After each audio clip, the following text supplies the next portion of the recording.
Good morning, everyone. Hope all of you are well, safe, and sound, and wherever you're coming in from around the world. I wanted to thank you again for being part of the tribe. If you're new, again, this is the chance to get in front of the CEOs you care about, the experts you care about, and the industries you want to learn more about. That's what we're doing here. And so continue to send your interest through the wish list process at tribepublic.com, TRIBE public.com, and let friends know as you guys have been doing around the world and we continue to grow. I think we added a couple new countries in addition this go around out of some new folks out of Italy, Nigeria, and of course, all of the folks we had throughout Europe as well, for instance, Switzerland, London, England, etc. Again, really appreciate you all coming in here and look forward to having you back. And want to welcome our good friend here, Mr. Phillips Baker Jr., CEO and president of Hecla Mining. True expert in this mining space. Really happy to have him on here. And he's going to share his presentation, as you can see there, called A Uniquely Scarce Investment. Looking forward to hearing what you have to say, Phil. Thank you so much for joining us again.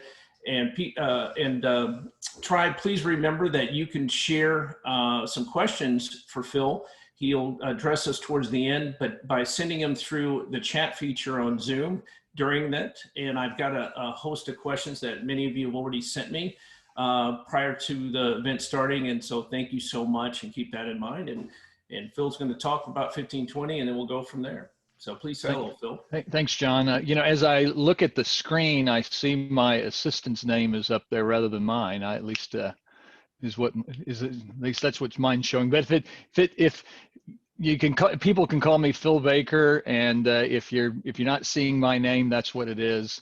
Now I've been in the mining business since 1986, and there's been three occasions that really come to mind. The last one was in 2016, where you had a combination of a company that has these unique characteristics, these investment characteristics that are scarce, and you have the price environment that allows there to be a tipping point for value creation. And I think we're at that tipping point. In fact, I think it occurred in the second quarter of this year. Just given them where the price of gold was that quarter, price of silver, we had a very good quarter in the second quarter, notwithstanding the fact that you had all the COVID interruptions. And I think what you're going to see is that this characteristics that we have in this price environment that we're in allows Hecla to be really radically different from the other investment peers that you can invest in our space. Now, we last week issued a press release that gives evidence of this radical difference, gives evidence that we're at this tipping point, that we're at this value creation point. And what the release did was it gave an estimate of our third quarter production, and gave a new outlook for our 2020 production, and both were very strong. And these are both key elements of this tipping point. And the other thing that we did was we announced that we repaid our revolver in full. So today we no longer have anything drawn under the revolving credit facility. We had said, I think on the last call that I had with you, that we expected to repay that before the end of the year. Well, we did that before the end of the quarter. We also announced that we would expect to have in excess of 90 million of cash on our balance sheet at the end of the quarter. We were at 76 million last quarter. We repaid $50 million. We paid 17 million worth of interest. It gives you a sense of the sort of free cash flow that we generate. Now, all of these things are forward-looking statements, and so they're going to be subject to the cautions that you see on this slide, as well as what's in our 10K and 10Q and just any of the other filings that we make to the SEC. So please look at those. So let's look at these characteristics that make Hecla a unique investment, makes Hecla a scarce investment. And there's 7 characteristics that I'll go through here. The first one is just where our mines are located. And you might think that's not a big deal, but Hecla, with the mines being located in the U.S., is really the only silver investment that you can make where you can not take on political risk of other countries, not take on currency risk. And I'll talk a little more about that because it's quite surprising the difference between Hecla and our peers. The second thing is that we are a silver mining company. There really are not very many silver mining companies. There's only about 10 investable silver miners. And there's other companies that they produce silver as a byproduct. You know, Teck comes to mind, South 32 comes to mind, KGHM. But no one invests in those companies for their silver production. And we also produce gold, lead, and zinc, but we make our profits and our cash flow from silver, and our reserves and resources are dominated by silver. Third, we have the highest grade, lowest cost silver mines in the world, with a reserve base that has continued to grow. And when I say higher grade, our silver mines are 2 times the grade of other mines. And I'll show you a slide in a minute that illustrates this. Fourth, we have mines that operate for decades. Greens Creek, the world's largest silver mine by metal content, and the Lucky Friday being the 5th largest. These mines will operate for decades.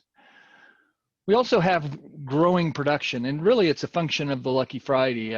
We're expecting that to more than double from last year, and you'll see near the end of the presentation how that's is occurring, and we think we'll double again next year. And then we know that as we go deeper, the grade of that mine increases about a ½ ounce every year. So in 5 years, we're going to produce 5 million ounces from the mine. In addition to that, Greens Creek has already produced 8 million ounces, and we've increased our guidance by 10%. So the increase in these ounces that you have at these mines, all it does is go directly to the bottom line. It's just an increase in margin. The operating costs are very stable. So that production growth you see is not just about production, but it's also about a multiple expansion in our cash flow. Sixth, we expect to have the 2nd highest dividend yield among silver producers. Basically, owners of Hecla are going to get a return of over $1 for each ounce we produce.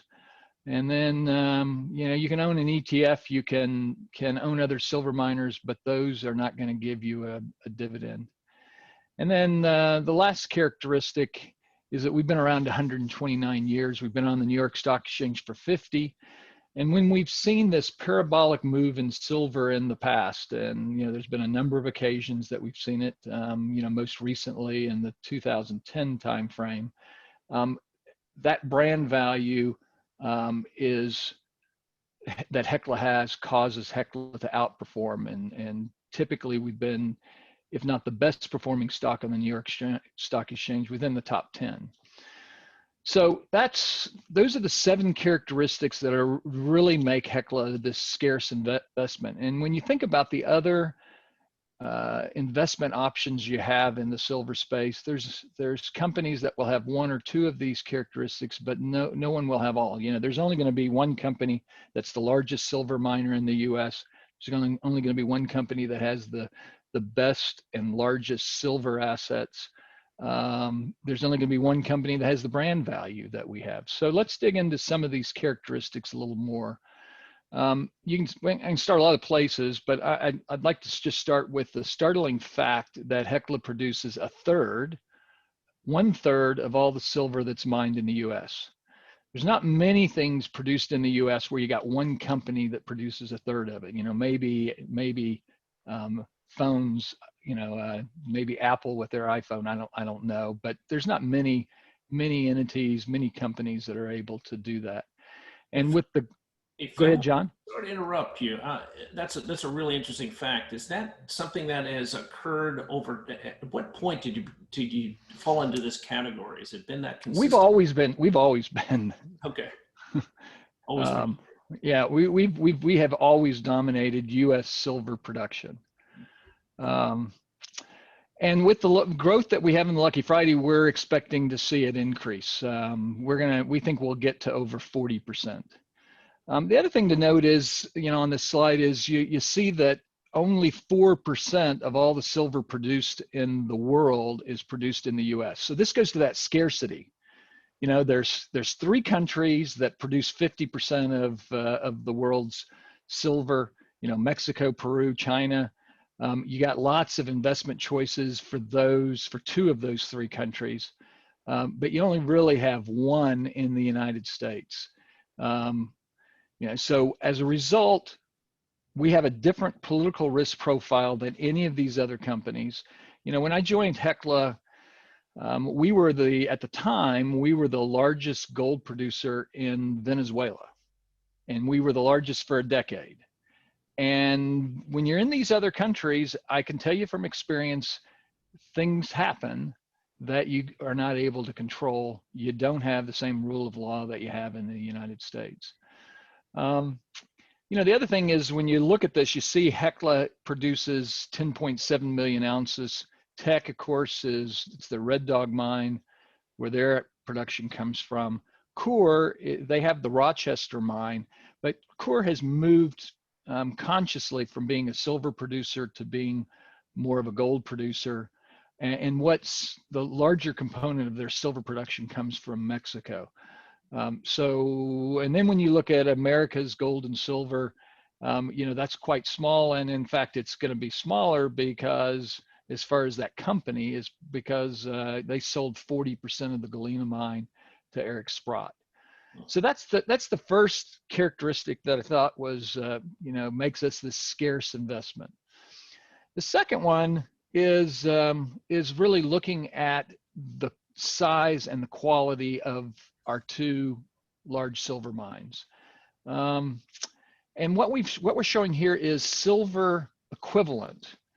And if you don't like silver equivalent, we could show you silver, just pure silver, and Greens Creek would move from number 1 to number 2. But because it has all of these other metals, it actually is bigger than Fresnillo's namesake mine. And Fresnillo is a 15 billion enterprise company. And it's, oops, I didn't mean to do that. And it's, and if you look at the Lucky Friday, it's roughly the same size, a little bit larger than La Colorado, which is Pan American's most important mine. And they're, of course, a $7 billion company. And then the other thing that struck me when we put this together was the grade. I knew we were higher grade, but I didn't realize we were roughly 2 times the grade of the next highest grade mine, which is Saucito, which is Fresnillo's.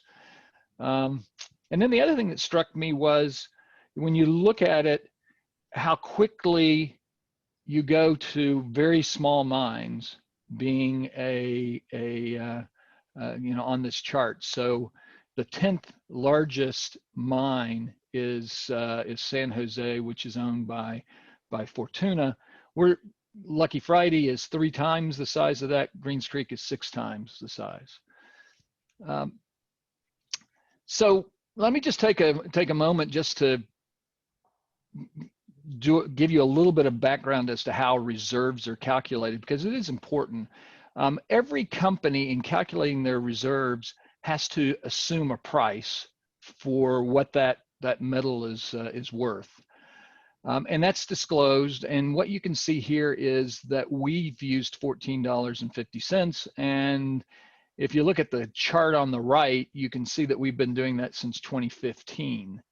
So we've had a very consistent low silver price. What this means is that for our peers, they don't get until they get to $17, they're losing money in the, over the life of these mines with respect to their most marginal ounce. At $17, they have no margin. We have a 15% margin. And let's just go to the next slide. And despite using this price assumption, we've been able to grow our reserves 1.5 times after having mined half of what we had in 2013. So we've completely replaced our reserves at our silver mines. These mines have very low capital intensity because, you think about it, they've been around a long time. So we invested that capital over the course of the last decades. So if you think about, and I'm focused on silver, but the same thing applies to gold. It's just, we're just in the middle of the pack though, with respect to our gold assets. Silver assets are really what stands out. So if you say, okay, Phil, you're using $14.50, then you should be making a lot of free cash flow from your mines, given that we have a price above $20. And the short answer is we are. That is exactly what's happening, and you've seen it in the second quarter. Here's a silver margin slide. So on the left-hand side of this slide, and what you can see is in the second quarter we generated basically a 50% return on the silver price. That's the margin that we had. And you can see in the first quarter it wasn't so good because the price of silver was roughly at the price of our reserves, at what we calculated the reserves. So that makes some sense as to what you saw in the first quarter. But not only do we have this higher prices now where we're generating this margin, but we also have growing production, and that's a key element of this value creation. This tipping point of having this value creation is this growth in production.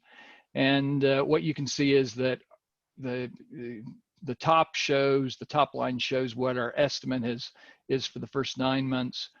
The next row shows what our outlook was previously.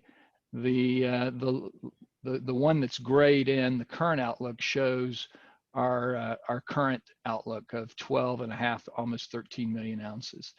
And you can see where our cost assumptions are, and there's that, we're actually below that 1450, and that's because not all of the ounces are at the margin.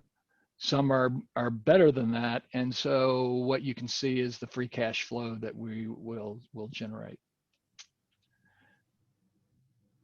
Now, the last characteristic that I'd like to talk about is this is our dividend policy. I mentioned it at the beginning that we would expect to have the second highest dividend yield. And that's because we've increased our base dividend. We made an announcement, I don't know, month and a half ago, that we increased our base dividend 50%. So we went from a penny a share per year to a penny and a half. So we've been paying that consistently since 2010. That you've had these sort of ups and downs of the metals price, but we've been able to continue to pay that. And then we've also have a silver link dividend. We've also had that in place since about 2011, and that silver link dividend, we've enhanced it. So it was $30. If we realize $30, we'll pay this additional amount. Now it's $25, and so should we realize $25 for the third quarter, and we'll make an announcement when we announce our the record date, then we will pay this additional silver link dividend. And then the other thing to note is that there's only 4 companies that pay a dividend at all out of the investable silver companies. So I'm going to take just a couple of minutes so we can have time for questions, just to comment on our operations. First, Greens Creek, it's what an asset this has been. 235 million ounces of silver production over the last 30 years. It's generated about 1.3 billion of free cash flow over the last 12 years since we've owned all of it. We've owned a piece of it since the very beginning of the mine. And we've announced this increase in production. We should be about 10.3 million ounces. So that's 1 million more than where we were earlier this year. The Lucky Friday, the doubling of production. You can see in the third quarter, we are estimating 600,000 ounces. That's almost the same amount that we produced all of last year. So we are well on track to have this doubling of production. In fact, our outlook is even more than that. And our outlook for next year is 3 million ounces of production. And our outlook as we go deeper is to get to 5 million ounces because the grade of the ore body just keeps going up. And I'll end with Casa Berardi and then take questions. Casa Berardi, we've actually throttled it back some. So our guidance is roughly the same, a little bit less. And we've done that because we're making improvements in the mill. Given that this is a 20-year mine life, it makes sense to make that investment even though we're losing some production, because what we think we can do is lower that all-in cost from $1,200 that you see in the last column, the bottom of that last column. We think we can, over the course of the next couple of years, get that below that, maybe even as low as $1,000, depending on currency movements. So John, with that, I'd be, I'll go back. I'd be happy to answer any questions. Oh, great. Thanks, Bill, for sharing the presentation with us.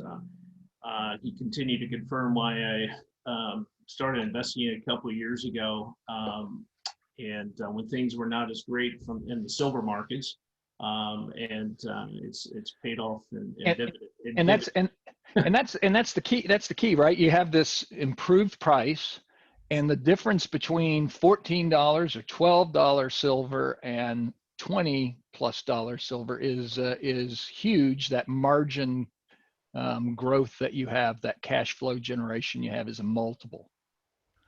For sure, definitely. Well, I've got a few questions here that some of the tribe members sent in ahead of time. Again, if anyone would like to add some questions, just send it in the chat feature right now, or if you can't find that for some reason, just on Zoom, just send me via email, and I'll do my best to try to grab it. Here's one that just popped up since it's on the screen. Let me share it with you from David Kellerman. It says the San Sebastian looked like a cash cow. What are the prospects going forward? How would you address that? Well, so San Sebastian and Nevada are both in study mode, so that's why I didn't cover them among the three mines that I covered. And the outlook for San Sebastian is great. It's a 27 square mile land position.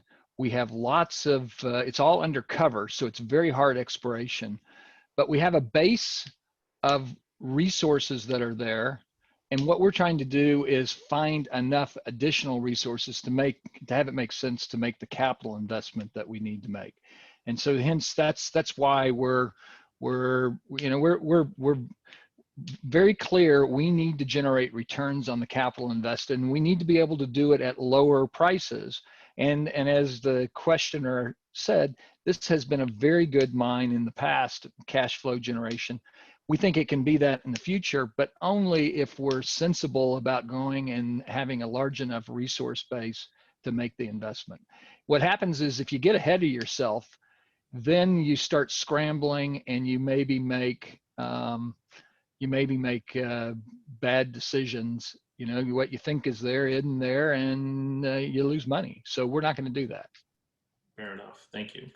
The next question is, says, if we agree that grade is one of the most important characteristics of quality project, which of your mines has very high quality metal? Yeah, well, I think I covered that. It's really Greens Creek and Lucky Friday. Those are, Greens Creek is the best. Lucky Friday is not quite where Greens Creek is, but it's still almost double the next highest. Okay, thank you. The next one is, which of the jurisdictions you're in are miner friendly and which are less miner friendly? I think you addressed this, but if you wouldn't. All of them are miner friendly. In the U.S., where there's the three jurisdictions that we're primarily in, Alaska, Idaho, and Nevada are the best in the U.S.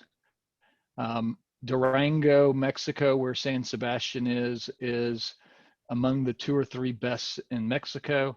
and Quebec is and Ontario, but probably more Quebec is the best in Canada. Got it. Thank you. Actually, that's one of the things that attracted me to your company. Actually, originally was that mind friendly. I gotten a couple black eyes over the years, if you will, and speculating on certain countries and being friendly to the mining operations that were going in there, and sometimes it just didn't work out. Absolutely. Look, I've as I mentioned, Venezuela. Previous employers I had, we were in Bolivia, we were in Papua New Guinea, we were in Chile, we were in Argentina. You think about competitors, there used to be a company called Tahoe who was in Guatemala. It's now, an asset of Pan American. Those are difficult countries, and you're going to have surprises. And philosophically, just my view is if you're going to be in those countries, then you need to have minimal capital investments and very fast cash flow returns. Hence why in Mexico, we're not investing a lot of capital. It is very incremental. We use a lot of other people's capital investment. We're willing to pay them to use it. So other people's mills, contract miners, it's about managing the risk. That makes sense. Here's the next question. It says, in the last 10 years, has Hecla been forced to be more environmentally aware? And if so, what do you do differently? So the short answer is yes and no. I mean, and what I mean by that is we've been around 129 years. We've been in the communities that we're operating in, for one of them, 129 years. And you are very aware of the environmental impacts that you have. And over the course of that 129 years, you continue to make improvements to protect your neighbors, as well as yourself. So we've taken that very seriously for a very long time. Now, the regulatory environment has also put pressure on the mining companies to improve their performance. And so we certainly do more, and we certainly have more reporting as a result of that. But fundamentally, we've not changed. Okay. Follow-up question to that specifically is saying that how can mining not hurt land where you operate, where heap leaching, use of chemicals, and drilling activities, or things that you do today that help address those concerns? Yeah, I think the first thing I'd say is that all of our mines have an underground component. An underground component will clearly have less impact on the environment than a surface operation. We do have some surface, so we're not completely underground. But then with the surface operations, you do everything that you can do to protect the environment. So, for example, at Greens Creek, we have a tailings facility there that is the most environmentally friendly that you can have. And what I mean by that is there's no water that's maintained. It is what's called dry stacked tailings. It's sort of the gold standard for environmental protection of surface activities. Okay, makes sense. This is, I guess, could you speak a little bit more as to being a good neighbor? What do you, I guess in the last 10 years, they're saying, what have you done for sort of the local and support the communities that you're mining? Is there anything specifically that you would point out that? So the sorts of, I'm sorry, that a phone call came in that caused me not to hear. No worries. It says basically, what does Hecla do for local people to support their communities? Sure. Well, number one is we are the largest private employer in every place we operate.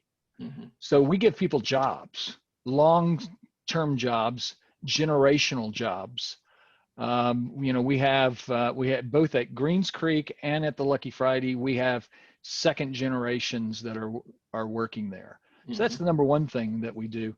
Number two, these people with their jobs, they're the best paying jobs.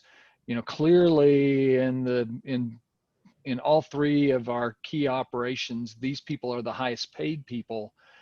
and they also become part of the community. So they're the umpire at the Little League. They're doing all of that. So that's, to me, that's number one. But number two, what does the company specifically do? We've set up a foundation. We did this in 2007. And since that time, we've made in excess of, I think it's $3 million, it might even be $4 million of contributions to charitable activities in these jurisdictions that we operate. Fantastic. I didn't know about the foundation. I'd like to learn more about that. Next question comes from David again, actually. He says, Idaho has been coming on strong for exploration results. Do you have any brownfield targets that you can share? The answer is there's lots of them, but they're not a priority at the moment. Mm-hmm. The priority is growing the Lucky Friday production. We think in addition to just the grade increasing, we're looking at different ways of actually mining the ore body. One way, as I'll call it, the big blast, where we blast a lot more ground and mine it in a slightly different way than the way we're currently doing it.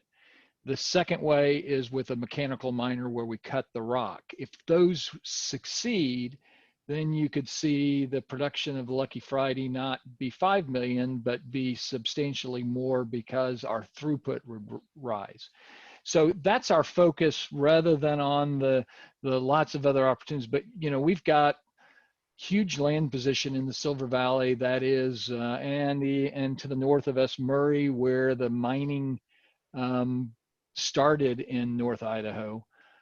So we've got lots that we can do, but it's not the priority at the moment. Yeah, thank you. Next question is, does Hecla have an interest in and discussions for sending its ore to Kinross's nearby idle Kettle River mill? I think we've had that question before. Yeah. The answer is we're very fortunate in that we have the large land position in Republic. That's a mining area that we've been in for, gosh, at least 40 years. Roughly 40 years. And the answer is that is something that we'll continue to evaluate, we need to spend more money on exploration there. And if you have success, then maybe there's a transaction that could be done. Okay. Next question is there any Hecla interest in and discussions in joint venturing the adjoining 2 million ounces Golden Eagle deposit in which Kinross has a 6% interest? So that's sort of the same question, and certainly we, to the extent you can do something that's sensible, then we would be prepared to do that. Okay, it's as you can imagine, it's from the same gentleman that has a great deal of interest in Hecla and what you're doing. So I appreciate that, Mr. Wood. I don't see any other questions right now. I think you've addressed them all. Would you do a little sum up of what you'd like us to take away today? Well, I hope that I left up this slide, and I hope this is what you take away: is you think about, and I just would encourage the tribe to go and take these characteristics and take Hecla and take peers, take other investment options that you're looking at and say, okay, do these match up? Where's Hecla relative to these other folks? Because we had the Denver Gold last week, and doing it by video has been great because it's given me the opportunity to listen to a lot of presentations that I typically would not be able to do. And the thing I was struck by is that everybody tries to talk about how their company is different, and they all are. But what struck me was the differences that they were, chirping about were differences that are not as meaningful as what we have at Hecla. So I would just encourage you to think about that, to look at that. And certainly if you have any questions, feel free to reach out to us at Hecla. We'd be happy to answer those questions. For sure. Thank you again, Phil. I really appreciate you taking the time.